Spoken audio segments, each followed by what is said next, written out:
You. Good morning. Good morning. What's going on? Good morning, everybody. Good morning. How y'all feeling? Y'all chilling? Yeah. Comer ahora. Huh? I heard somebody say Omega, like the artist. No. A comer ahora. Oh, I comer. I thought you said Omega, like adelante, like that Omega. I'm like, yo, you listening to Mambo already? It's like just 9 o'clock. Mm-hmm. I mean, I wouldn't be surprised in Dominican households though. So, you know. Not really. I live alone, so. Yeah, I mean, pero como quiera, you know, tú tienes plátano de rulo, you know, en la sangre y todo eso. Sí, pero estoy comiendo pan con huevo. Okay, buen provecho. Gracias, gracias. Yeah. I got an actual, let me see, a typical Dominican meal. Let's see, we can see. Oh, wow. Plátano with salami over here. Oh my God, tan temprano. I mean, why not? Yeah, it's good. Can't go wrong with that. Mm-hmm. Everybody else chilling? ¿Cómo fue? Everybody else chilling? Y'all waking up? Y'all a little loose or that? Good morning. Morning, how you doing? I'm back to work. Yeah, I hear you. I hear that. Back to work and all that. So we're gonna give it a couple minutes, you know, for people to sign in, et cetera, et cetera. Our guest speaker is gonna log in any minute. Mel, you already know who I'm talking about. He was one of your favorite classes, so you know, for the spring semester. But yeah, it's gonna be a good class. You know, he's gonna. Daoud, I remember. You know, homie Daoud, man, he's coming through with a lot of gems. I'm gonna see if because I said I was gonna upload the videos for y'all to watch, but I'm gonna see if I just pull them up on my email.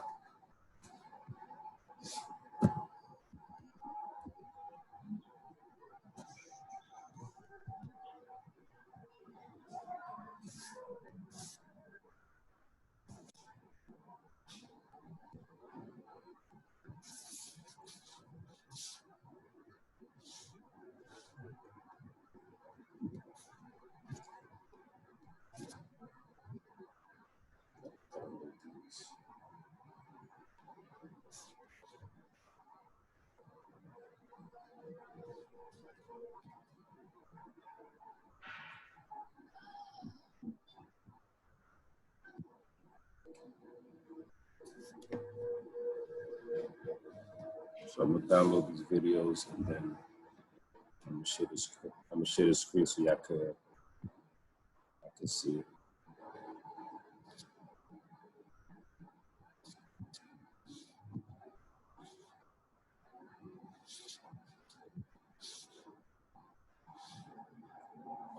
So my computer been wilding with pop-ups, like it's like pop-ups every 5 minutes like this.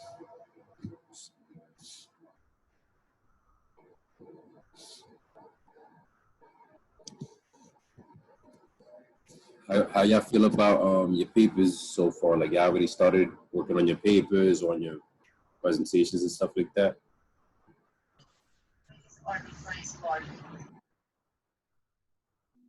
What was that? I'm gonna look at my presentation today. Yeah. Yeah, the presentation is the easy part. You know, like you could, like I said, if you're planning on doing slides, like you just need as little as 3 slides, no more than 10 slides. I wouldn't think that, you know, I would think that's too much. But the part that you should put more emphasis on, I would say, is on the final paper. Of course, like, you know, y'all need to have the presentations due by Monday. Or you know, like that's, at least if you're gonna procrastinate or like put something, you know, like for later or whatever, like you could probably hold off on that a little bit. I don't know. I mean, I would at least try to knock out at least like half of the paper, so that way you know what you're gonna talk about or whatever. Or unless you did an outline, you know what I'm saying, and you want to just get the presentation out the way, and then, you know, since you got more time for the paper to do that, then, you know, that's fine as well. Let's see.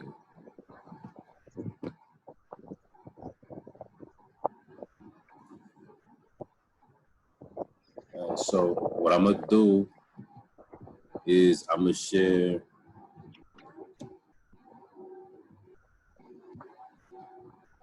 Share these videos.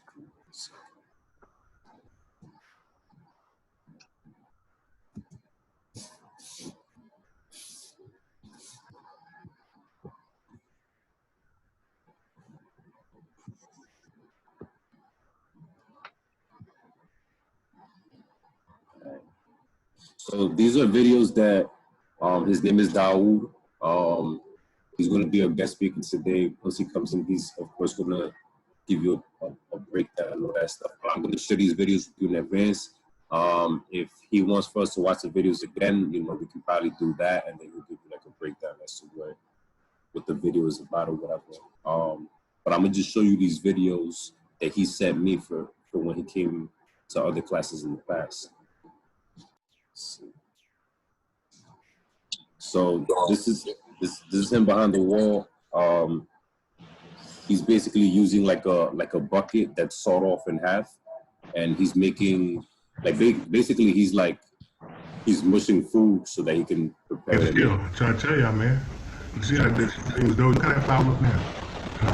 He ain't playing no games, man. He about his dollar, man. That's all it's about, man. It's about knowing what you have to do and doing it, man. Same thing you do in the street. Simple.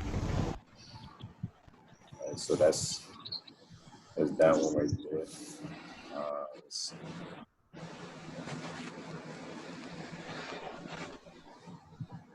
You show me one pie, you cook like two. I'm gonna cook like you. I'm gonna cook like you. I'm showing one pie, you cook like two.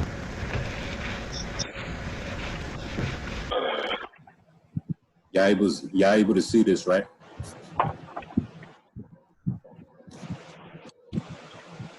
Yeah.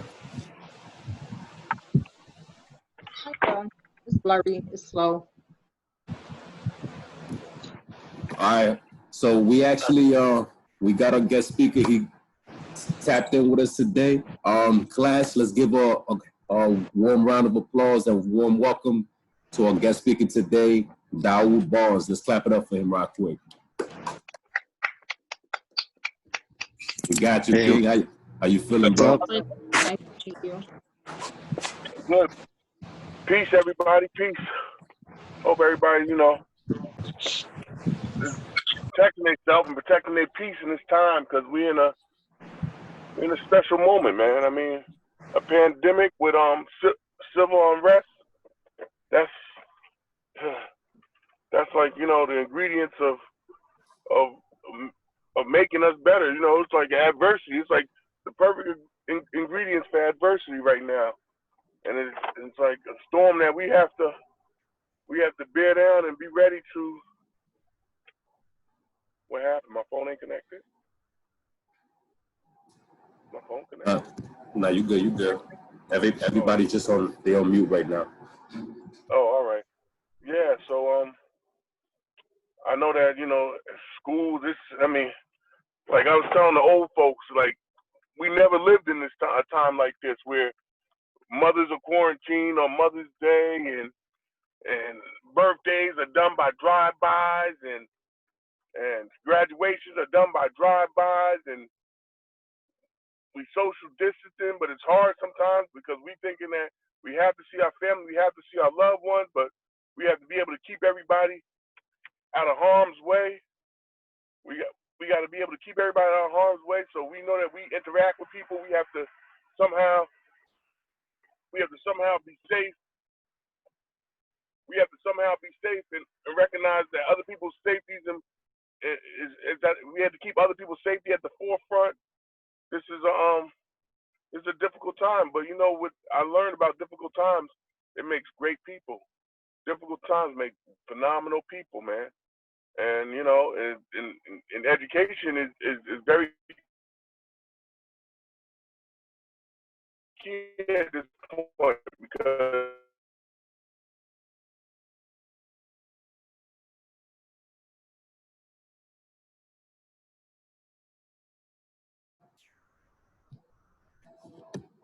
Okay, but brother, you froze up on us right quick. So I think probably, you know, it's like the Avian, the signal or whatnot. stuff affects. I'm going in and out. I'm breaking up. Yeah, I think it's because like since you're driving or whatnot, the signal's probably like switching wherever, you know what I'm saying, based on the location. If anything, you know, just try to breaking up. Yeah, you're breaking up.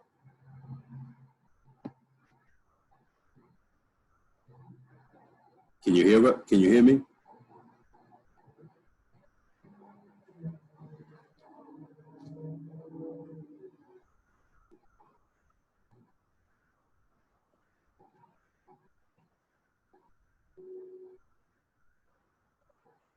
You can hear me, bro? Or is it still breaking up? Must be breaking up. Damn. This piece of work. Trying to get to home. Be that CD. Professor. Yeah, I can hear you. You can hear me?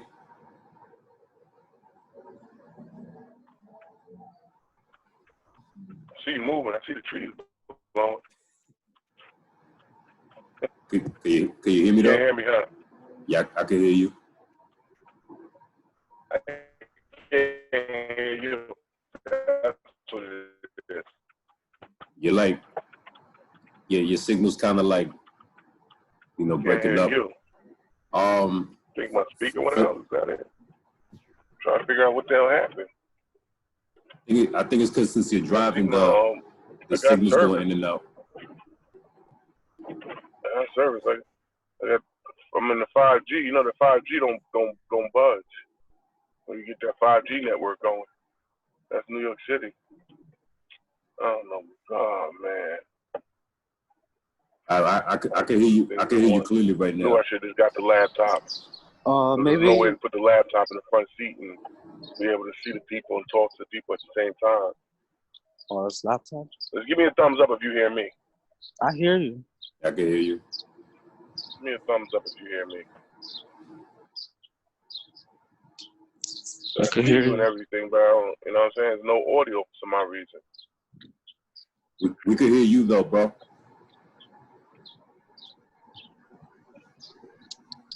I'm gonna text him right quick.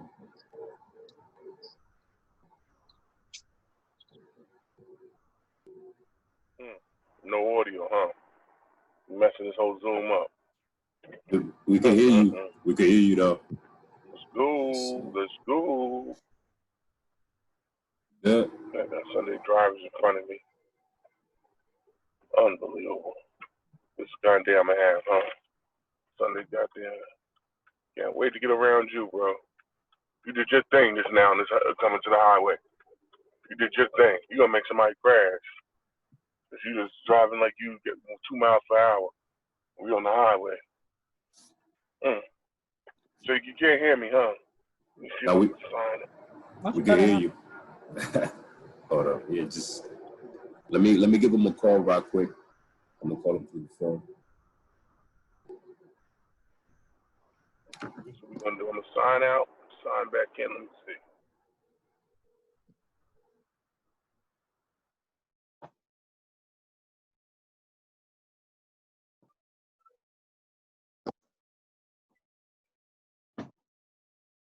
What's up, bro? Why can't you can't hear me, huh? No, we can hear you.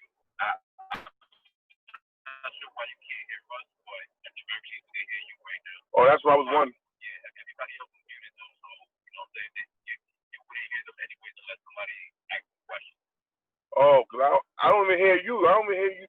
I just see you moving and stuff. No, right now you could we could all hear you. We could hear you on the Zoom thing. So you could just go off, talk, and you know what I'm saying, kind of just give a breakdown of, you know what I'm saying, yeah, the situation and all that. All right. All right.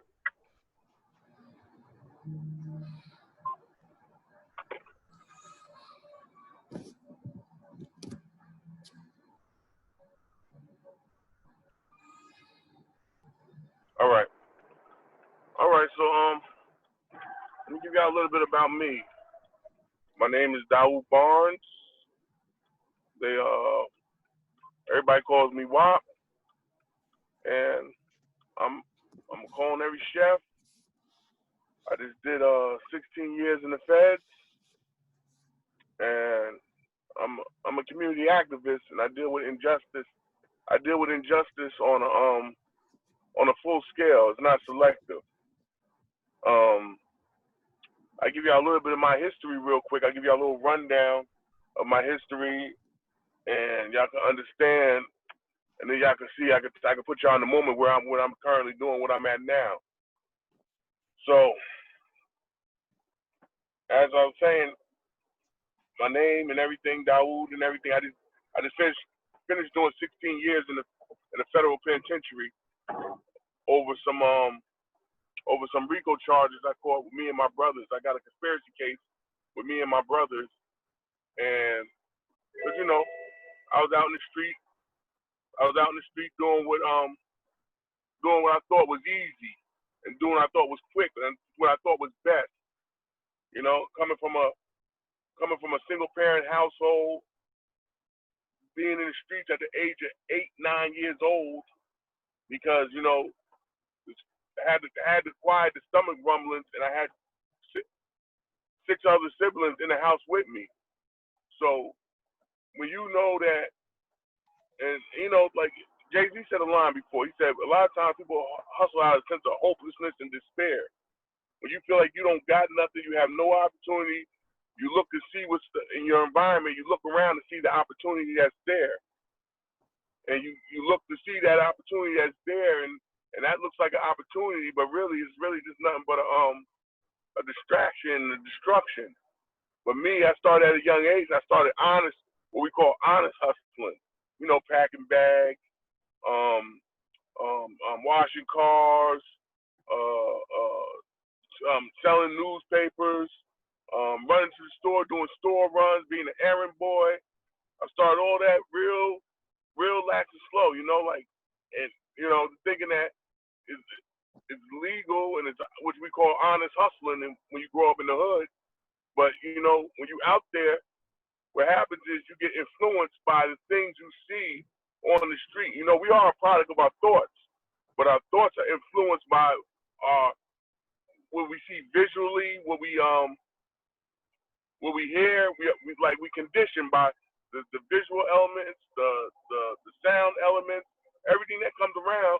It kind of conditions our mind to where, like I said, we're a product of our thoughts. Well, our thoughts can be conditioned and influenced, and they was influenced by being in the street at a young age. So eventually what happens is you start elevating, which I did. I started elevating in the street. I started getting into different things, getting into petty crimes. Instead of selling the newspaper, I figured out a way where I could go and steal somebody else's paper route and sell it so I make free money. I figured out how I could, when I take the bottles back to the store, I could jump over the fence and steal the bottles back and make double the money, make double the check. So you just start elevating, and the more you elevate, the more you get comfortable at doing the small crooks. You make your way through. You know, like once you get good at the small things, you become great at the big things. That's his life. So if you master small things, man, the big things come natural. And that's what happened with me. I got caught up in doing the small things so good that the big things it was an easy transition for me. Time I was 12, 13, I got put in a group home. And at 12, 13, going into a group home was kind of like, it was kind of hard, because now you leave your family, you leave what you think that you was that you was helping, that you was putting in a better position, which you wasn't putting in a better position because, you know, now you leave, they got to support you from afar. So, but at the same time, I'm in a group home with all young people that first thing they did was go to the streets. The first thing they did was try to figure out a better way outside the household. And everybody has a different level and a different way of doing things. So you put a whole bunch of young,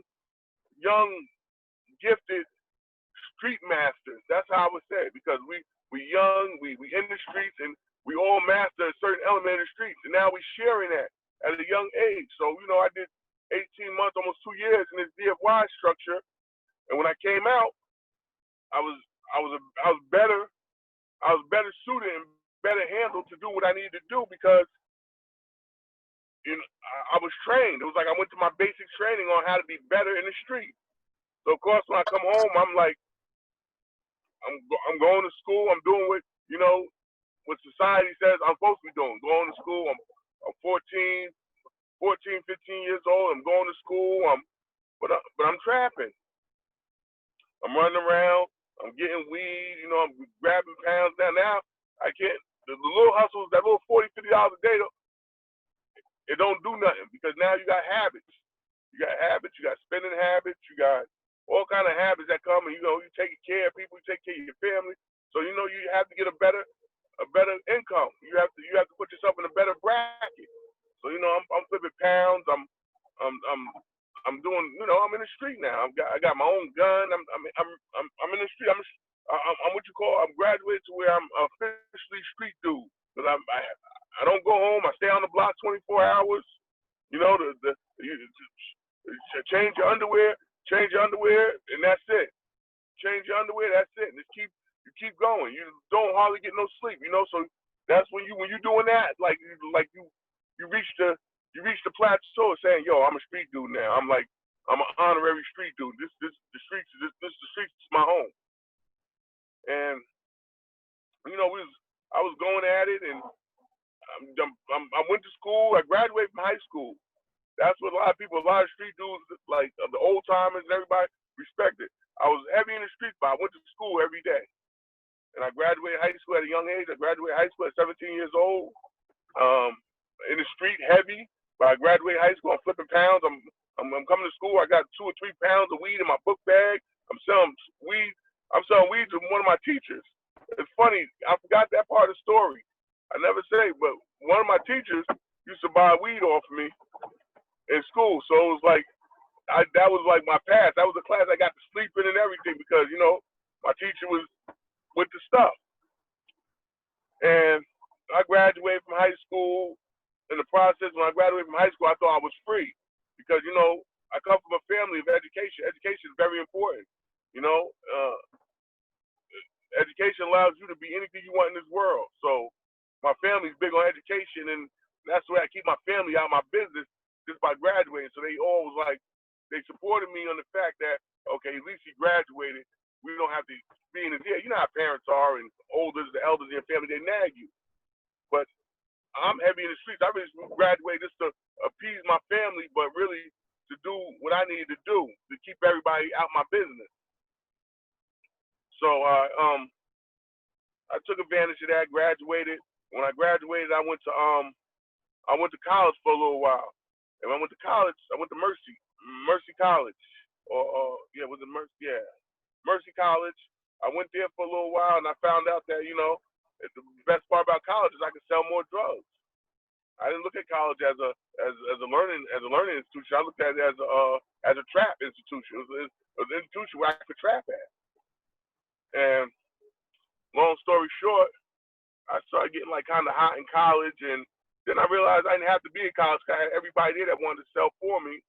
So I dropped out of college, and I really thought I was a genius in the street because I always came up with these harebrained ideas to always figure out another way to get a buck.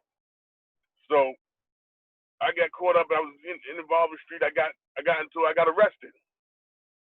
I got arrested. This is my first time in the big house because I got arrested. I had a fight with the police.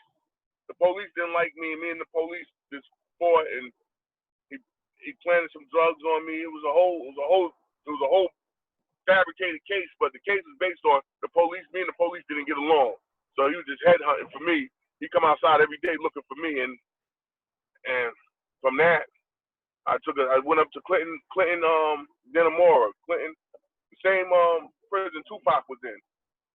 I went up there and I did 18 months, 1.5.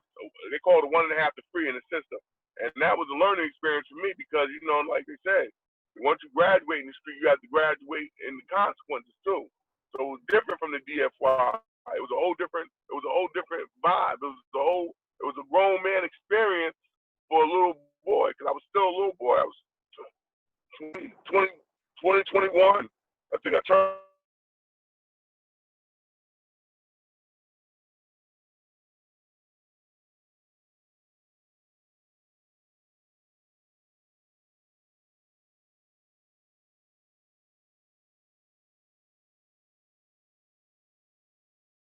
Prayed on the it was just nonstop, It was nonstop education about life and how to survive and the manners and the codes and everything you have to know in order to get in. Because a lot of people go to jail, but they don't talk about the ones that don't make it home, that just die of natural causes, that get killed in jail, that get raped in jail. The people that just when they leave jail, they never the same again because the trauma of living with a bunch of men that's all want to survive now, and that all want to get over. They all want to survive, but they all want to get over, and that comes with a lot of trauma, a lot of pain. Because I know everybody heard the Khalif Broward story. He came home, and it's cases like that where the person might not die in prison, but from the trauma in prison, they come home and they die from the pain that the trauma that prison caused. So it's like, don't think that prison is very easy, and it's something that I see people do, and they come home and they make a good transition back. So, man, that must have been an easy thing for them, because it's not. It's difficult. It's difficult. It's very difficult, and it's something that you'd be like, I made it through this. So now, what am I going to do now? But when you don't get time to learn, and all you did was survive, sometimes you don't see the lesson of prison. See, the whole time in prison, all I did was survive. And for me being a survivor, I didn't get a chance to see the lesson of me being in prison and what it did to me and what it did to my family, what it did to the people that needed me, what it did to my mentality, what it did to my spirituality. I didn't see none of that. I just seen like, I survived that. I can survive anything. So me, I come back home and I try to legitimize, because I thought that was a lesson I learned. I could make good money being legit. So I went into when I came home off that 1 to 3, I got more into legitimate business. I came home, worked at a detail shop, got my money up, opened a barber shop, had the CDs, and that was I always say there's honest hustles. So I was a bootlegger. When I came home, it was about time 2000, 2001. 2000, but bootlegging was very big, like the bootleg CDs, the movies, all that stuff, all that knick-knack stuff. I was big into that, and I was making good money, and that good money helped me make the transition into getting the barbershop. Once I got the barbershop,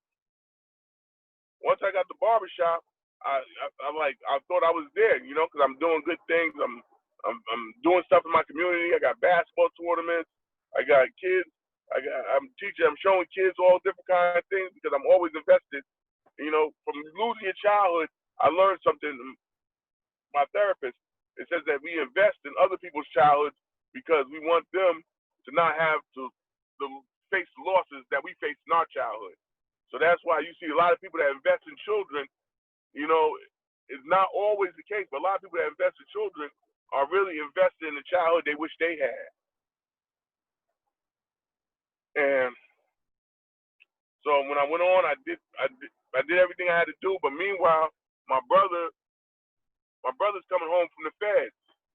My brother comes home from the feds in 2003. I'm doing real good. Got businesses going, this, that, and the third. I'm doing real good, but I'm working hard. That's the thing. I'm working 18 hours a day.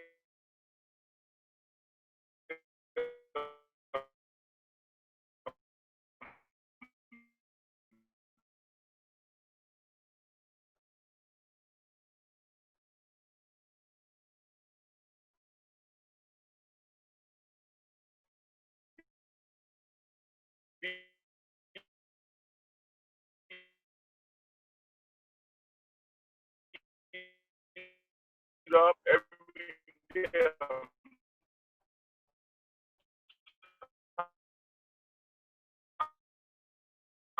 Tired.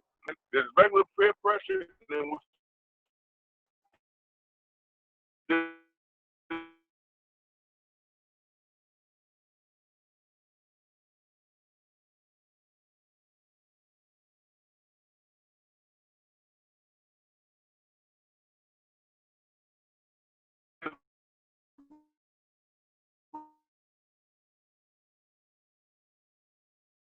you call sibling peer pressure. Sibling peer pressure is one of the hardest peer pressures to fight. You operate in the same accord. But I gave him a job at my CD store. A lot of activity, a lot of people come to get bootleg. I started working there. It was a good look at first, but let him like hold down things while I get rejuvenated. I get some of my sanity back, my strength back. So I went and took a little vacation. I went down to Florida. In the process of this, like my brother being home only June, he got out the halfway house. I went down there maybe July, August. When I came back, in early September, late August, like 30 days I left for when I came back. My brother had everything going. Like it was like it was in full swing. He turned my CD store into a baby track, and that was like the start of my ending right there. I could have stopped it, but I could have said no. I could have said, yo, this is not what we doing. But I seen how easy the money was. I seen how easy the flip was. How you didn't have to do that much work to make money. And I thought that me being legit, I could hide under my legitimacy. And nobody would know that I was dibbling and dabbling, what I call the dibbling and dabbling. I felt like I wasn't in the street because I was just like really like messing with the weight and hitting the customers, the high-end customers. But then I had to come to realize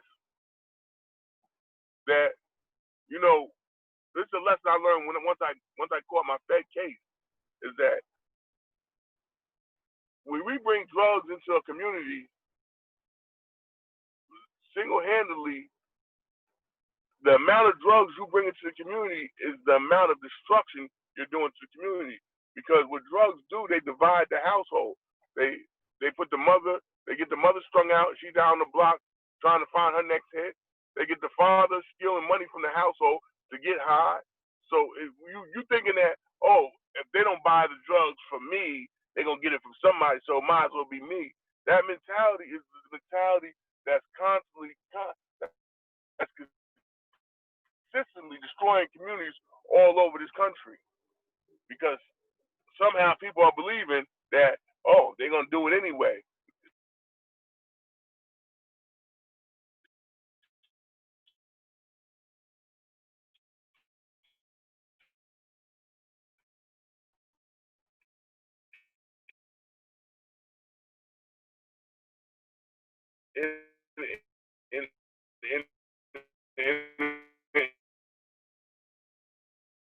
Construction that you step outside the thing.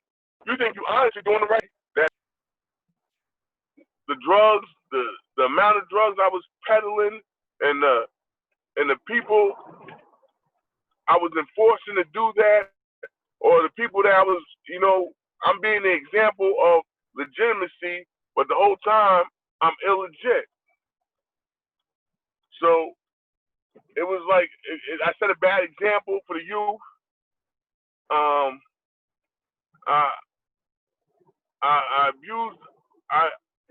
I took people's trust and threw it out the window because people trusted me to be around their kids. People trusted me to be in the community, to be a leader. So all that I abused for money, because greed supersedes intelligence. That's one thing about, if you allow yourself to sit around with greed, it was no question, it would supersede the intelligence of any intelligent individual. Once you get caught up in greed, because you can only be conned. You only can be conned, a long con, short con, by the greed. A person will never con you. He just actually fuels your greed. And if you let your greed be the main course, you're gonna get eaten. So with all that to say, I got caught up. My brother, and my other brothers, we all got caught up and we got charged with a drug conspiracy. The feds came in. We got it seemed like we had a 2-day run, but it was like 7, 8 months. 7, 8 months of selling everything I built in them few 3 or 4 years of hard work. 7, 8 months, the feds came and took it all. And in the process of them taking it all, I had to go through the federal system.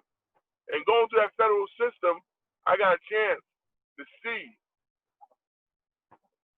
how unjust things are, and how we set into a trick bag.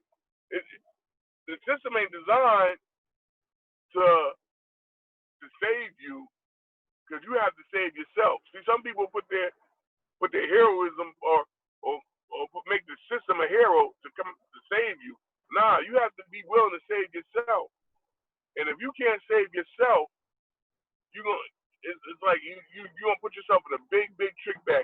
And the only way to save ourselves, I had to come to the realization of this, is education. The more we educate ourselves, the more research we do, the more information we take in and apply to our life is what is our saving grace. But like he was showing y'all a video in the beginning, that was a video for me when I was in the Feds. I did 15 years and about 8 months in federal penitentiaries, all over the East Coast, basically. And it was a very difficult time. Now this is a whole nother level of prison, because state prison is predominantly people from your state, but Fed prison is predominantly people from all over the world. Sometimes they call them the greatest criminals all over the world go to the Fed. Even though now, as I was leaving, it got a little watered down to where they would just put anybody. They'll put anybody in the Fed. You know, but when the Feds basically designed the Feds was to take the smartest and brightest criminals and lock them all together. And as they did, I did my time, and in the process of me doing my time, I just seen a lot of things. I seen people die. I seen people get hurt. I seen people get stabbed. I seen people get conned. I seen them run credit scams from the jail. I seen the police. I seen it all. In 15 years, you done seen a whole lifetime of stuff that take some people 3 lifetimes to see. In 15 years, dealing with a whole bunch of people that think they're the best crooks in the world. So, and all that saying is now, I come home from that ordeal, and I'm just like, I went to school, got my culinary, I do community activism. I'm riding down here to get this bus, because I'm taking some kids to DC. I have my own catering company. I'm very big in, I got my own little movement where I'm talking with my cousin and different people. We teach financial literacy. We teach about the power of our dollar, that our buying power is our voice. That's my group on Facebook. What else? Right now I got a little movement, Everybody versus Injustice, because we can't look for justice if we treat each other unjust. If we're not being just to one another, we can't just go and look for justice from a system that's designed to profit off of injustices. There's money made by people getting murdered, people getting beat up, people going to the hospital, people going to prison. There's all this money being made from injustices. So we got to figure out how we can start being, protect our neighbor, be just with each other. Because the real fight is, we fight a system that made contracts, and all the contracts they made, they didn't honor. They didn't honor no contracts they set forth, and we looking to argue with them about brutality and stuff, but in our own neighborhoods, we are brutalizing each other. So we have to step up and say, we're not being selective about the injustice we fight. We're just fighting all the injustices. We're just not going to say, okay, the police brutality is injustice. No, a man smacking his woman on the street corner is injustice as well. A father that don't want to take care of 15 kids is injustice. You know, like, I mean, we can't, like the other day we was up in Harlem, the dude smacked a little girl with a skateboard. That's injustice. There's nothing in the world that girl deserves to get smacked with a skateboard. And it just means my evolve, is my growth. Y'all just drove all the way to me. Well, I just drove from Rockland to Harlem. I'm about to be in Harlem right now. Amazing. But, I mean, I leave the floor open. If y'all got questions, I want to know if I'm still on here or what. I want to know what's going on. Still on, bro? Working? Yeah. Can you hear me? I still don't got no volume, huh? I don't know why I ain't got no volume. Do I have to leave and come back? Whoa, you dumb motherfucker. This cut right in front of me. Oh, my goodness. Oh, my goodness.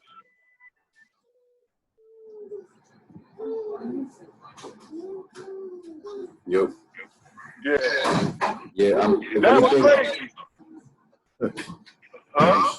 I'm sure, like, what I'm gonna do is, whatever questions they have on this side, I'm gonna just ask them to you through the phone, and then you could just respond on the Zoom session.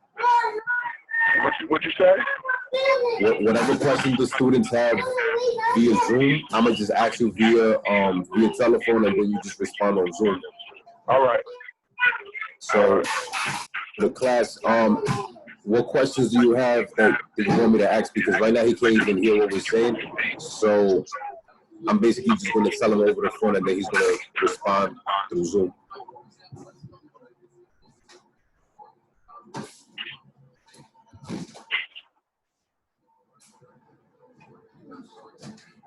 Don't be shy. Come ask whatever questions you want. He wants you to ask these questions. Ask deep questions. Ask questions that's not so.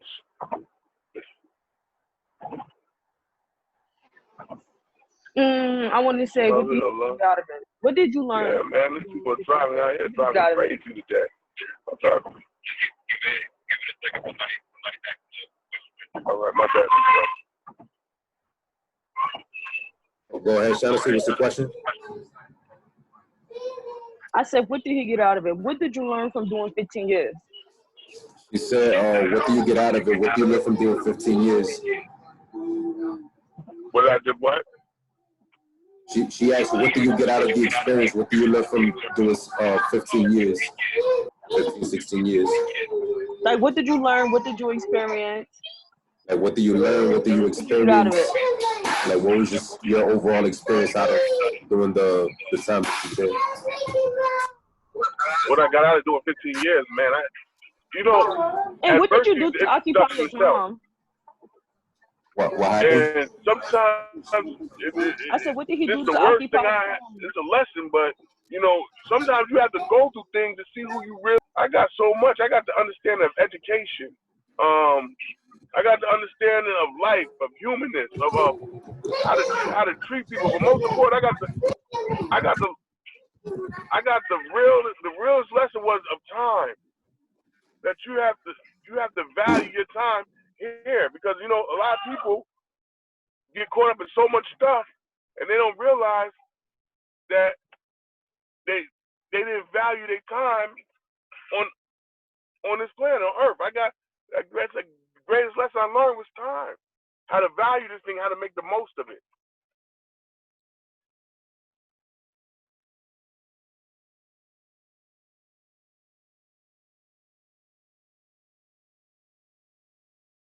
Years is hard time to do.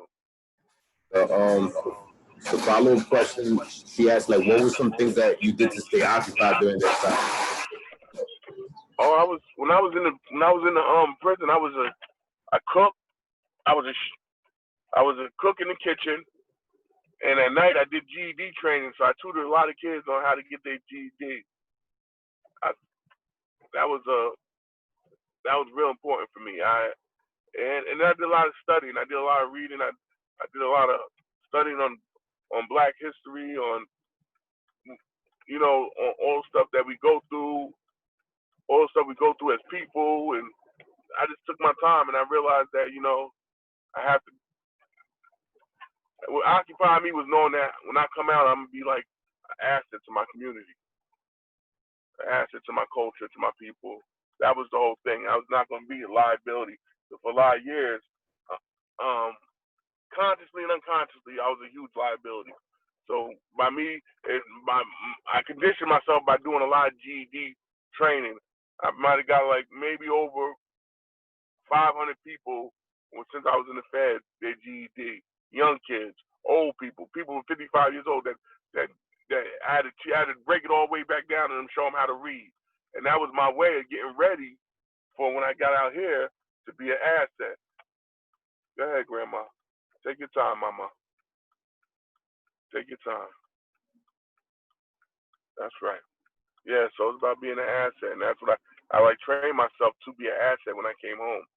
That was like my biggest training. I had to realize that within the anger, the resentment, I did a lot of mental health. I believe, one of the biggest setbacks in our community is we deal with a mental health crisis that we don't want to address.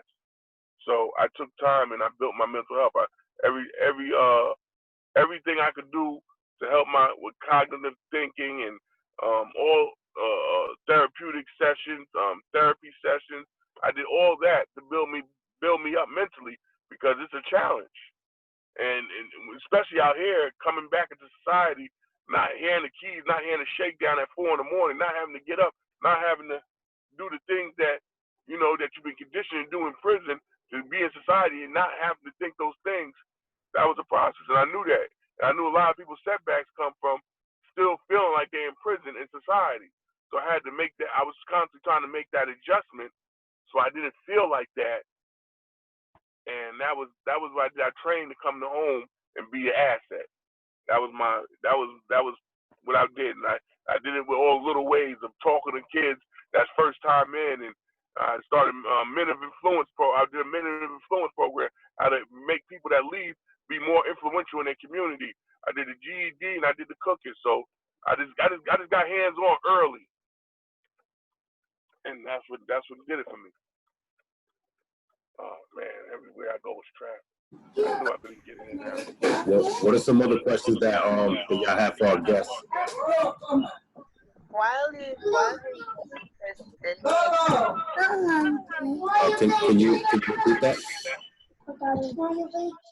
while he was in prison, did he experience or witness any horror stories or any abuse? And like, what did he do about it, if he did anything? So the question is,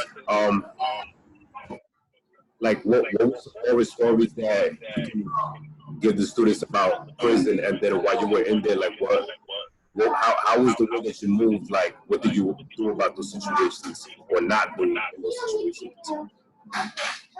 Well, I didn't start out. I ended my sentence a model inmate. I didn't start out a model inmate. Like some people be like, oh, I didn't start out a model. I ended my sentence a model inmate. I didn't start out a model inmate at all. I was very, I was very aggressive. I was very hateful. I was resentful. I was mad. So there was all kinds of stuff, fights. I got stabbed. I fought people. I beat people up. People jumped me, beat me up. I mean, I seen people.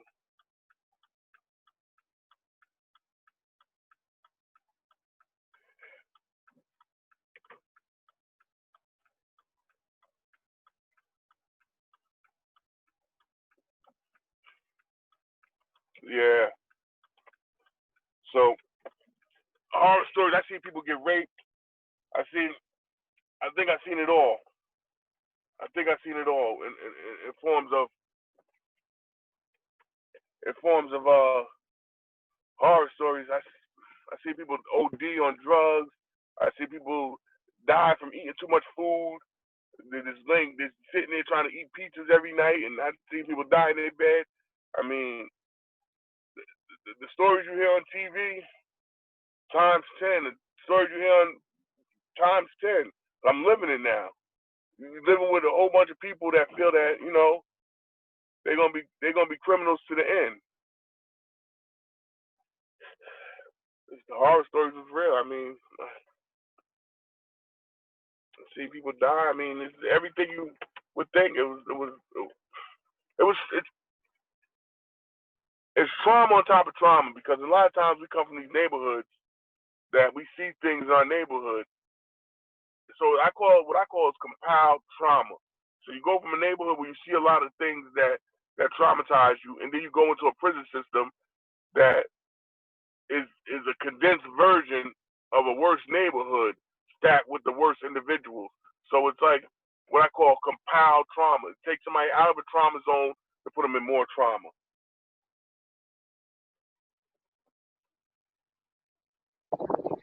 Did the like correction officers start fights or like unprovoked or beat people up unprovoked or things like that? Could you repeat that question? Did the correction officers start fights or like beat people up unprovoked, or is that just stories? She asked if the correctional officers beat people up unprovoked, or is there like a whole frame of thinking to it? Now, you know, this is the thing that I think people don't understand. Like, a lot of times they shut down these mental institutions. There's not as many mental institutions as there used to be. So they locking up criminals with people who have mental disabilities. So the correctional officers aren't trained how to deal with people with mental disabilities. They're trained how to just deal with criminals. So you see a lot of people that you can sit there and say, yo, he's out of his mind. And the correctional officers don't know how to deal with them. So what happens is, I see those people, most of the time, those are the people I see that get pounded out. And yeah, and I seen, you know, regular people that didn't have mental disabilities get pounded out, but a majority of the time in prison, because the guards have to live with you, it's not like a snatch and put you in jail. They have to live with you. It's kind of like everybody tries to coexist, but you see that, but it's not as often as you would see it on the street. You would see it more on the street with a police and a civilian than you would see it with a correctional officer and an inmate. So yeah, I see it, but it's not as prevalent as it is, like I said, in the street. And you said the reason for that is because a lot of these officers, they have to actually stay in that place with a lot of these folks that they end up beating up or getting into fights with. So they kind of have to think about it twice as hard, right? Yeah, because, you know, like, you got to work there, and it really, an officer, like, say if a state of emergency happens, an officer has to stay there, has to live there. So you get some days when a snowstorm time, and you got officers that work 48 hours straight. So it's like you be around anybody long enough. It's like you know, it's like you know them. It's like it's no.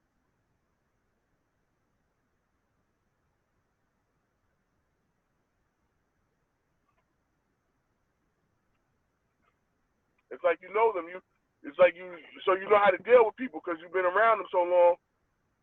It's not like, oh, okay, this is the first time I see you. This is the first time I'm interacting with you because I'm fearful of who you are. I don't know you, so this is how I'm supposed to act. This is the protocol of how I'm supposed to treat you or how I'm supposed to deal with you. Nah, people learn. People be like, okay, this is how it is with this guy. I know this guy. This guy I did 9 years with this guy. I started my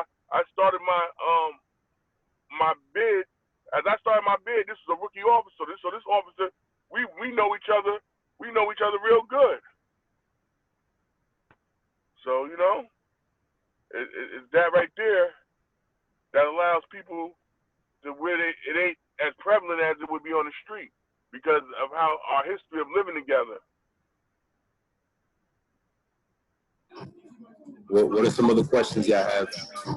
Go Go ahead, fire away, because we want to get these out so that way he can answer, you know what I'm saying, whatever questions you got. And, you know, I have a comment. I just wrote it in the chat, but I was saying that correctional officers are supposed to be psychologists back then, before mass incarceration. But now they don't focus on that type of stuff. So one of our students said that back then correctional officers were supposed to be more psychologists before mass incarceration, but in today's society, they don't really put a focus on that kind of stuff. No, even when I came in the system, the correctional officers, I see, took it as an easy paid gig. Turnkey, let people out, give people their soul. This being the authority figure of how you gonna live and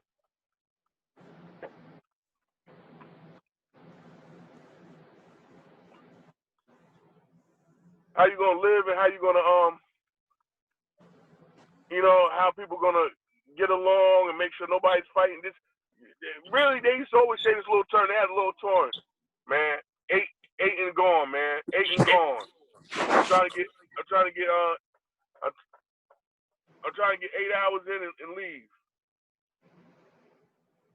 I'm trying to get my 8 and gone. So they would just say, I'm just here to work an 8-hour shift. I don't care what happens, as long as I don't have to do no paperwork. So being a psychologist, this is the stuff that they put in the textbooks and stuff like that, but it was a job where, you know, you're making 70, 75, 80, up to 110, 120,000 with overtime, 78,000 standard base pay. And nobody's trying to, they don't really care if we come out. The whole ideology of prison was it was a correction center. You come in and they correct you in all the ways. The physical, the mental. The physical was the job training. The mental was the psychological factor, and the spiritual was to allow you to get religious-based agenda that would help you back when you get back in society. It was supposed to be a correction center. It was supposed to correct your ways to where you come out a more corrected and civilized person to live in society. They try to say they take somebody that's uncivilized and civilize them for society, which we see it don't work because people is not invested in all this stuff that needs to be invested for that to happen.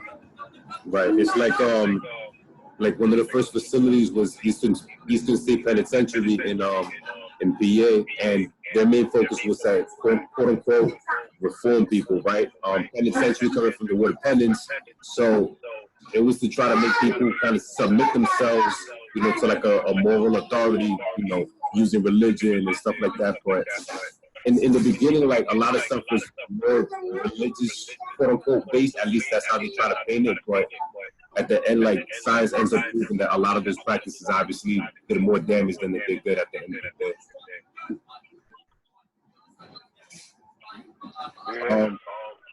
day. In regards to the psychology of correctional officers too, like what's important for students to understand is like, you know, the average, at least like on the local and state level, like the average person that's locked up is probably for like 10 years, where like the average correctional officer is, you know, spending 20, 25 years trying to collect their pension, trying to collect, you know, the benefits and stuff like that. So when you look at it in reality, they're just incarcerated and just as institutionalized as somebody that, you know, got locked up a little weed or something of that nature. Without question. I mean, and they say, I'm just here to do 25. You may be here to do 5, you may be here to do 7, and you may be here to do the 25 with me. But I'm just here to do my 25. And they say that. That's like a saying that the correctional officers use frequently.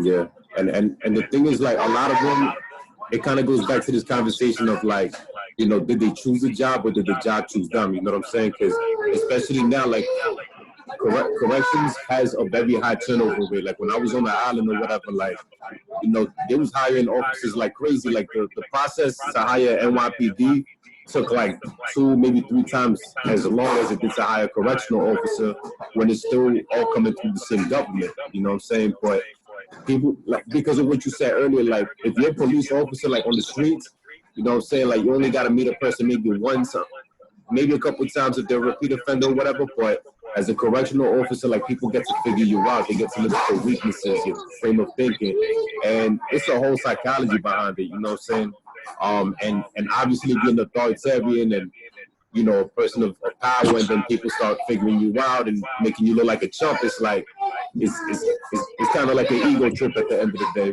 for a lot of people. Exactly. Exactly. Who got some other questions to ask now?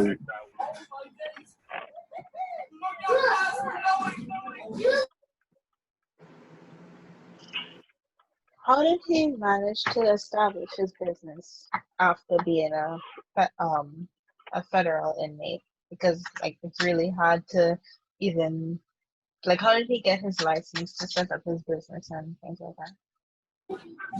That's an excellent question. The question was, how did you establish a business after you was considered a federal inmate and everything? And on top of that, like, how do you go about licensing or training, certificates? Like, how was that process for you? And also on top of that, you're still just about a year out, right?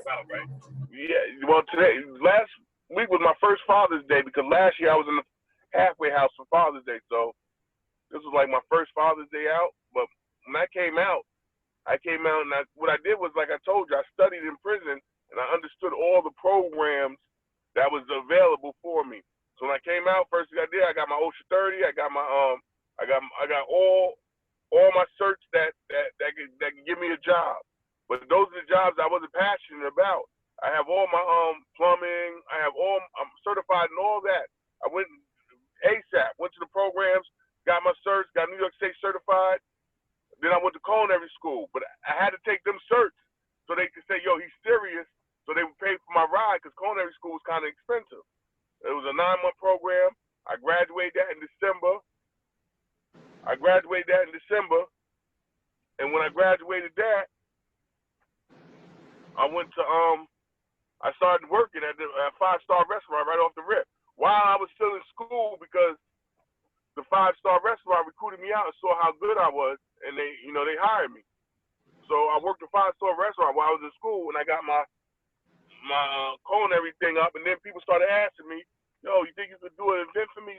So I realized I started doing little events, and I said, man, I can make more money doing catering. So I went and got all the paperwork done, LegalZoom. You go on LegalZoom, you get all your paperwork, you get all the certificates you need, and you have your food handlers, you get everything you need, all your paperwork right. Food handlers I had to go take at the New York Sanitation Department, New York Department of Sanitation and Health, in order to do that. But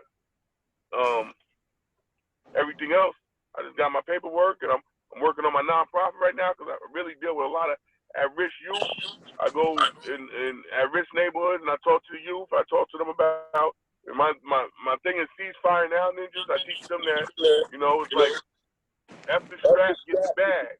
Because to do 25 years in prison, where you have to buy all your stuff, you have to buy all your soap, you have to buy all your cosmetics, you have to buy your own toilet paper. They give you 2 rolls for a whole month, and 2 rolls don't last nobody no month. I don't care who you are. So you have to buy toilet paper, you have to buy this, you have to buy that, all on a 27-cent an hour salary.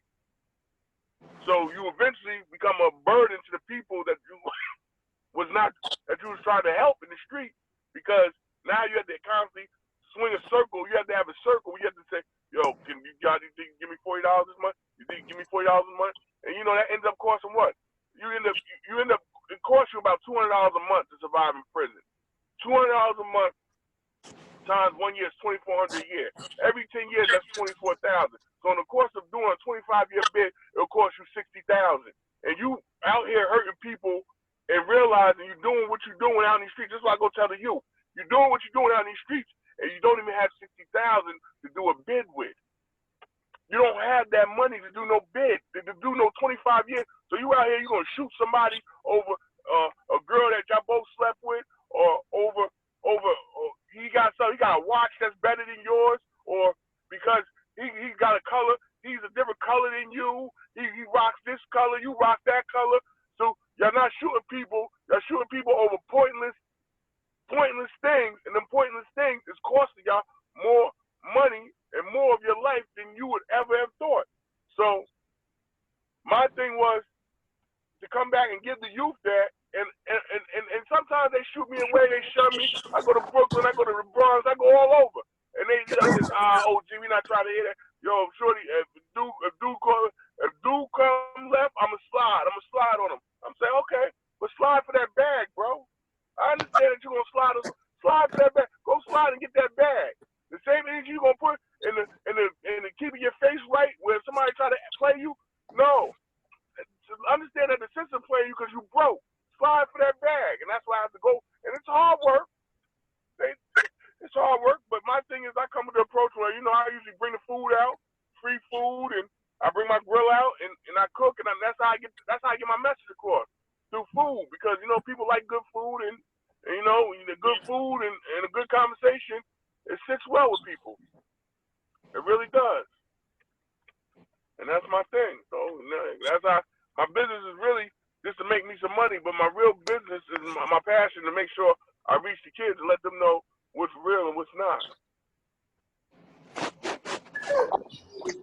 I appreciate you, King. I'm gonna take a couple more questions, and then we're kind of going to get into like some other things, because I showed like 2 of your videos, but like with the Zoom it's like very delayed, but at the very least maybe I can still, you know, give them a little preview into what's, you know what I'm saying, like what those videos were, whatever.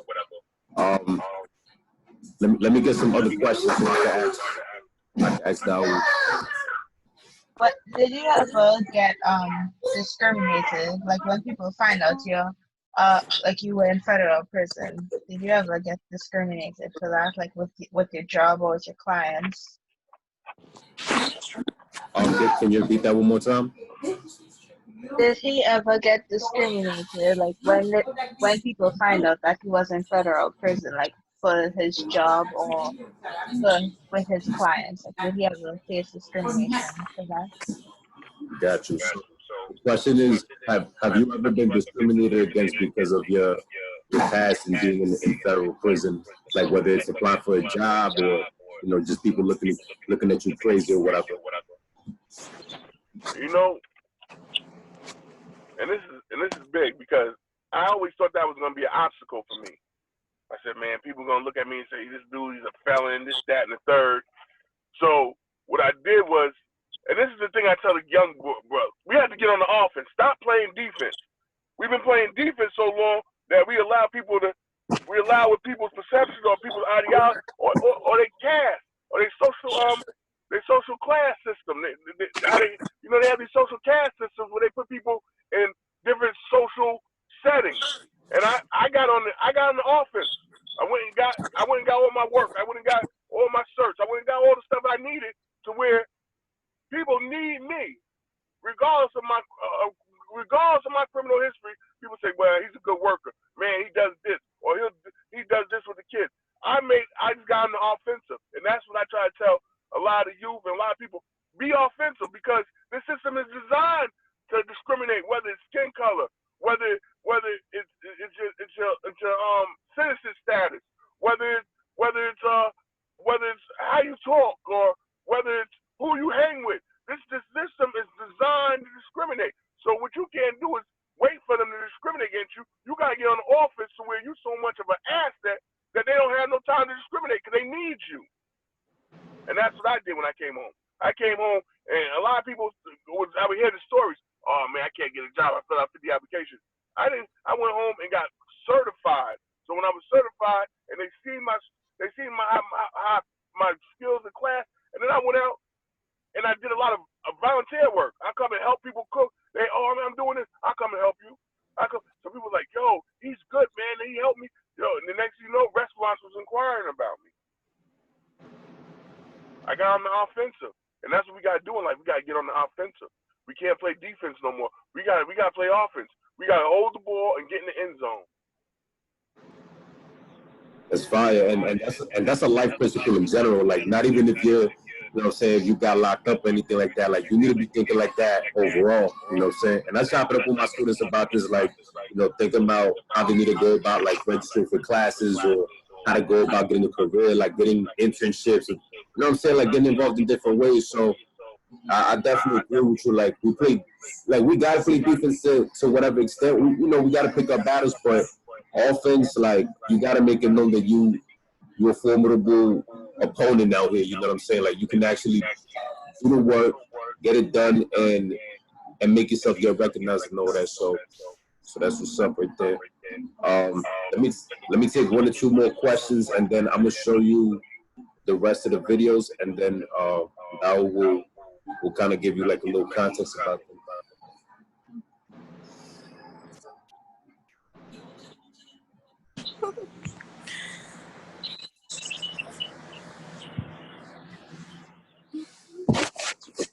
Any other questions?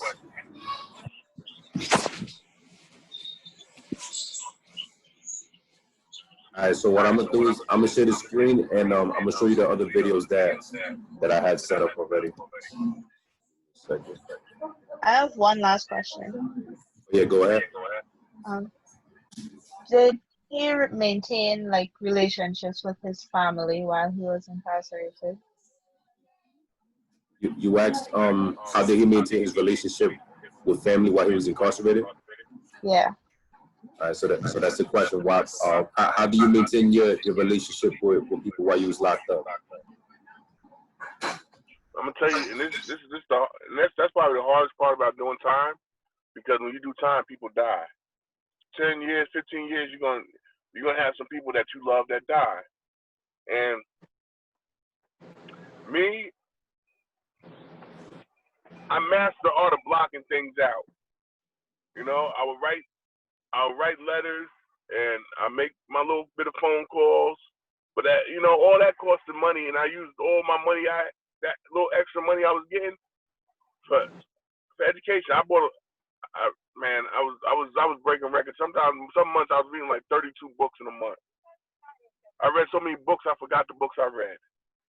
And that was like, and my love for books was, it takes me to a whole nother setting, a whole nother adventure. It takes me into a whole nother place. It takes me to, in that moment in history, you know, like the narrative of Frederick Douglass. That was like one of my favorites. It's the shortest book, but it was like one of my favorite books. So it was like the new Jim Crow, Michelle Alexander. I could go on forever, all the books I read. And that was my way of reaching out to my family, was getting my mind right to where I could come home and be an asset to my family. But I kind of like blocked it out, because it seemed like every time I called home, somebody died, or this person was in a bad situation. It was like I was being more of a counselor, a mentor from prison, and I'm still working on myself. So I tried to like have balance, where I worked on myself, and then I call home, because I knew every time I call home, there was something going on. 15 years, a lot goes on in 15 years. Y'all think about it now. Imagine everything you went through in 15 years, you out here on the street. I mean, I'm saying like most of the students here, you know, saying they're like between 18 and 21. So, Yeah. You know, if you're on the lower side of it, you're only 3 years older than 15. Yeah. You know, that's valid, because, you know, people would think just because you're free or whatever, that you have a better mind than people that are, you know, behind the wall or whatever. But unfortunately, that's not always the case. You know what I'm saying? Like sometimes there's people out here just as incarcerated mentally as the people that are incarcerated physically. Well, that's the new design of the system. The new design of the system is, we don't want to incarcerate the bodies, we want to incarcerate the minds. That's why they give you the information they want you to believe. And that's part of mental manipulation, where they give you stuff and you too lazy to do research. So what you do is, this the worst form of what anybody could do, is take information without research and spread it to somebody else. And that's how social media is designed. That's why if you look on social media some days, you'll see every day on social media a new person dies that didn't die. They'll put up a thing that say, how many times I see Rock, the actor, the wrestler, how many times they said he died? And I was like, why would they do that? Because we're in an age where it's the information age, But majority of the information is to misinform to keep people mentally incarcerated. They don't want your body no more. There's no reward in having your body. There's more of a reward in incarcerating the mind. So when you hear politicians talk about, oh, we gotta let people out of prison, no, they want to physically let you out, but they want to mentally incarcerate you. That's the plan, and that's the agenda right now. Heard you. So what I'm gonna do is I'm gonna share the screen and I'm gonna share the other 2 or 3 videos that we still got over here. So you can see it from your phone, right? Like when I share the screen.